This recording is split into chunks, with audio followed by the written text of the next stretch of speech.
E agora que tu falas da fome, né, por exemplo, e também da formação, da criação do programa Fome Zero, né, a gente tem que levar então em consideração também a realidade do país, ou seja, nós não estamos também, por exemplo, com uma realidade, não quero parecer leviana ao momento de falar, né, tão crítica como em outros locais que a gente sabe que a fome ela é aguda, ela é extrema, né, extremamente preocupante, mas temos que nos preocupar em termos, justamente, já que existe esse direito garantido, constituído por lei, né, dentro da Constituição, né, de poder, então, fazer com que os cidadãos possam ter esse acesso a esse direito, certo?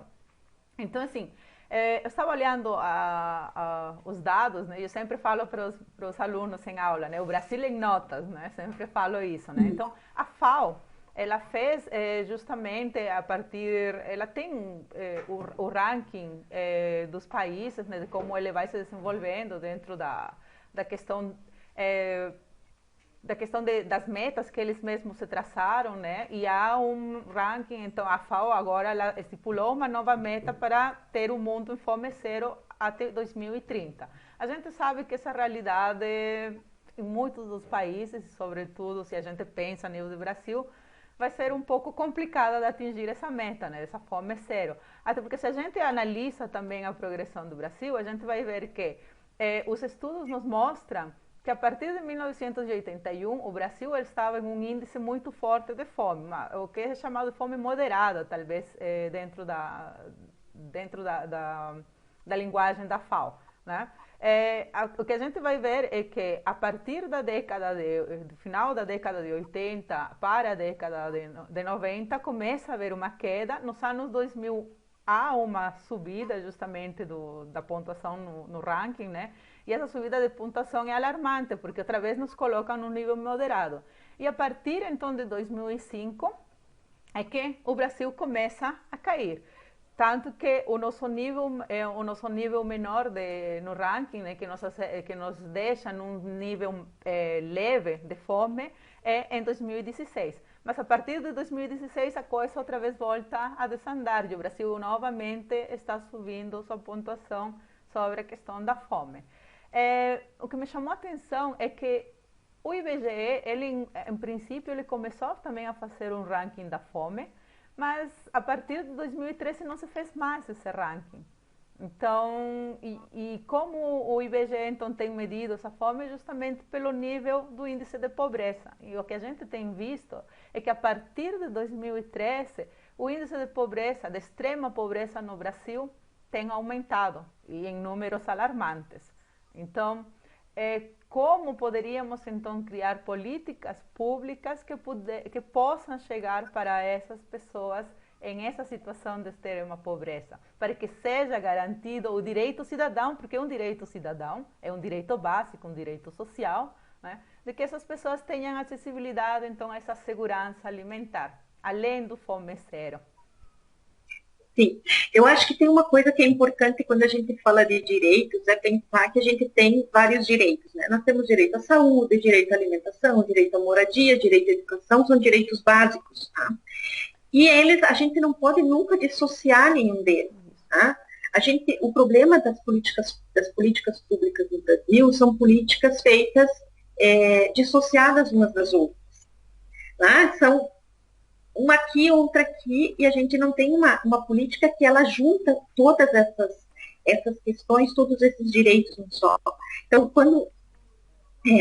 e tem um outro problema muito importante, que nós pensamos políticas de governo. É isso que dá, isso que você fala dessa oscilação do aumento e da diminuição da fome e da pobreza, ela vem das políticas de governo, e não uma política de Estado, e ela entra governo, sai governo, a política está ali, e são técnicos que vão implementando a política. Esse é o nosso grande problema no Brasil.